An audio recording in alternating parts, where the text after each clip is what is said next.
Bonjour, moi c'est Léna et bienvenue sur ma chaîne.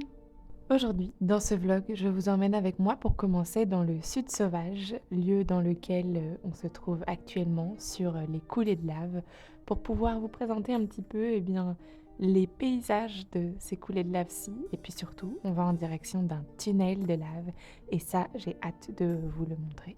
Actuellement, on se déplace sur de la lave cordée. C'est cette espèce de lave qui ressemble à une grosse bouse de vache ou peut-être à une bouse d'éléphant, qui sait. Mais il y a différents types de lave, mais le plus important à retenir, je dirais, c'est qu'il y a le graton, qui est cette lave beaucoup plus abrasive, et la lave cordée. Bon, là je vous montre un tunnel de lave, mais celui-ci, je ne vais pas aller ramper dedans, c'est bien trop bas, et puis la structure me semble un peu précaire à certains endroits.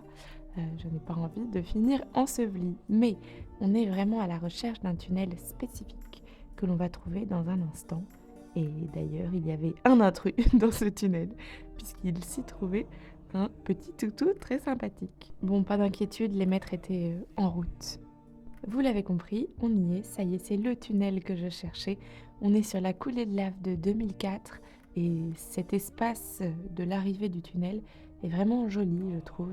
Là, vous avez ce petit trou, cette cavité qui vient se présenter ensuite sous la forme comme d'un hall d'entrée avec deux parties, avec différents couloirs, certains à gauche, certains à droite, avec des espaces plus ou moins accessibles. Bon, quoi qu'il en soit, je voulais quand même préciser que nous ne sommes pas allés ramper bien loin, on l'a déjà fait, mais avec le matériel adapté. Là, on n'avait pas du tout le matériel adapté et il ne faut pas s'aventurer si on ne sait pas ce qu'on fait et si on n'est pas bien équipé. Mais l'idée, c'était juste de vous faire une petite vidéo de l'entrée seulement pour que vous puissiez voir ce à quoi est-ce que ça ressemble et puis faire visiter à une amie qui n'avait encore jamais vu l'intérieur d'un tunnel de lave et c'était donc l'occasion, juste à l'entrée, de lui présenter un petit peu tout ça.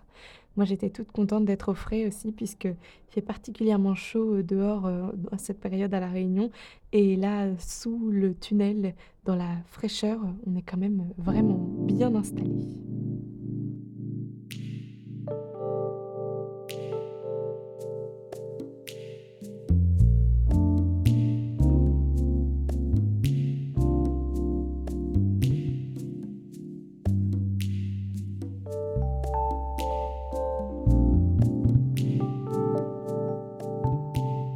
Bon, ça c'était la première partie de la matinée.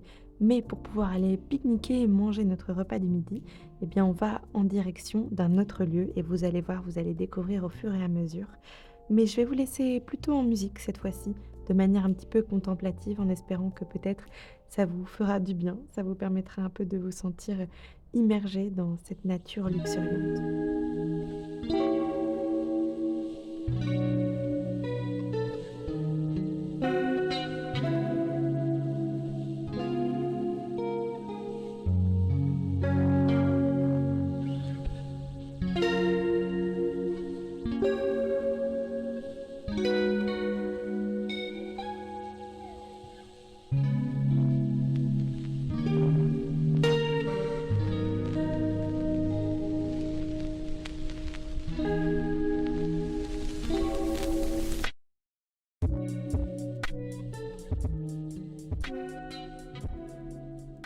Depuis le 4 février 2022, ce bateau-ci, le Tresta Star, est encastré ici, au niveau du Tremblay, sur la coulée d'avril 2027. Donc on est sur l'espace de cette coulée de lave-ci et on est venu voir ce beau bateau. Beau, alors je dis beau, mais pas forcément particulièrement joli. En réalité, ce que j'apprécie, c'est le contraste entre cette espèce de grand monstre de ferraille qui en même temps se fait malmener par la puissance de l'océan et en même temps cette lave noire qui est encore ici un autre contraste avec cette ferraille quelque peu lisse, mais qui en même temps semble ronger, un peu à la manière des petits trous que l'on retrouve dans la lave volcanique. Enfin, je trouvais ça assez poétique et assez joli. Vous l'aurez peut-être vu et compris, Mais je portais une de mes robes chinées récemment à la zone industrielle de Saint-Pierre, donc une robe de seconde main que j'ai décidé de porter comme je le fais souvent par-dessus mon short pour pouvoir en faire quelques photos et quelques images. Et puis ensuite, hop, on remet les habits classiques de randonnée pour pouvoir faire le chemin retour et aller cette fois-ci en direction du bassin Jacqueline, la cascade Jacqueline. Et si vous me suivez maintenant depuis un an, ou peut-être un peu plus d'un an, eh bien, vous vous rappellerez peut-être les images de cet espace-ci, puisque j'ai commencé à être assez régulière sur ma chaîne YouTube à partir de mon dernier séjour à l'île de la Réunion, séjour pendant lequel j'étais restée bien assez longtemps pour pouvoir faire beaucoup d'images de l'île, puisque j'étais restée 5 mois.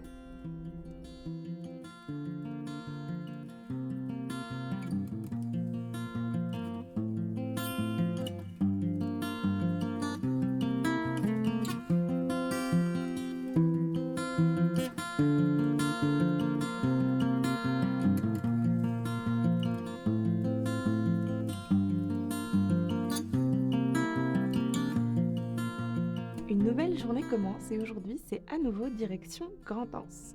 Encore une fois, la plus belle plage de l'île. Et je dis ça sans aucun biais, aucun bien entendu. Il s'agit donc d'emprunter quelques petits chemins et sentiers à travers les champs de canne pour descendre à pied jusqu'à la plage de Grand-Anse. J'aime beaucoup passer sous ce tunnel, même si parfois ça sent un peu la charogne ou c'est un petit peu encombré après eh bien, les cyclones ou les grosses pluies. Mais il y a toujours quelque chose d'un petit peu sympathique dans le fait de passer dans une forme de tunnel comme ça. Puis de toute façon, quand j'étais petite, c'était le petit tunnel qui faisait peur et j'aime bien me rappeler à ce souvenir-ci.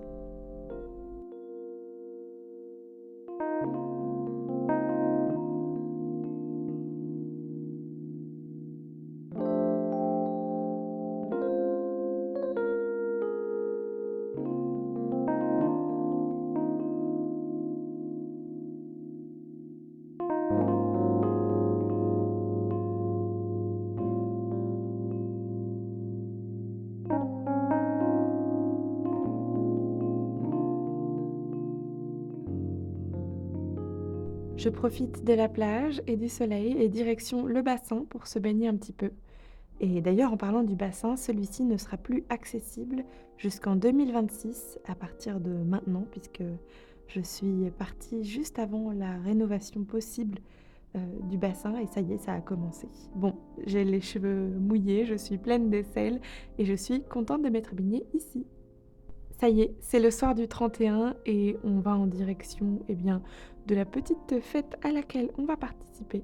C'était très sympa, on a passé la soirée à danser, on a mangé un petit peu aussi, mais le plus souvent, je trouve que le nouvel an, eh bien, c'est le moment festif où on danse toute la nuit et on se retrouve en s'amusant bien et en profitant un peu des feux d'artifice qui sont, eh bien, toujours de mise à l'île de la Réunion, malgré certains décrets et certaines interdictions.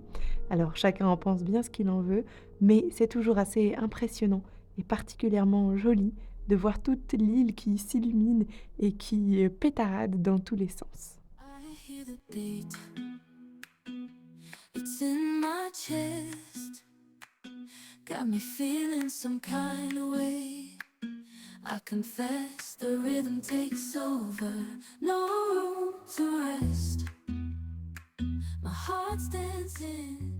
Le lendemain matin, on va profiter de la fraîcheur du bassin de Manapani, bassin qui est à la fois alimenté par de l'eau de source et puis de l'eau de mer, bien entendu. Alors c'est pour ça qu'il est souvent assez frais et c'est plutôt agréable. Et puis direction dans l'après-midi vers un autre bassin, c'est-à-dire celui de Grand-Anse à nouveau.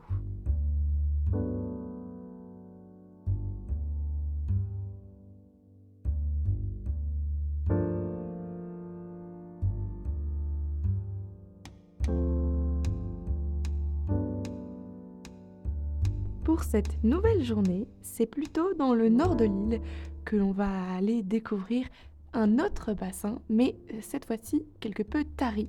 Il y avait beaucoup trop peu d'eau par rapport à ce que je m'imaginais, mais la petite balade était sympathique et puis surtout c'était un lieu dans lequel je ne m'étais encore jamais rendue.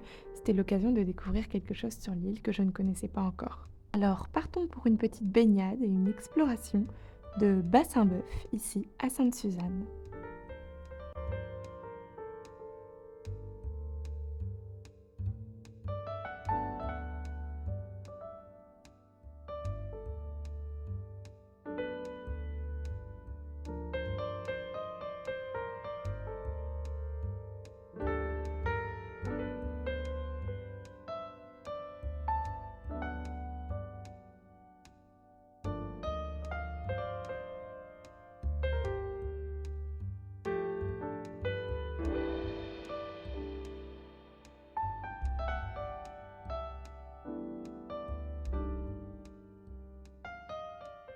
Ça y est, c'est ici que je vous laisse sur ces images ensoleillées.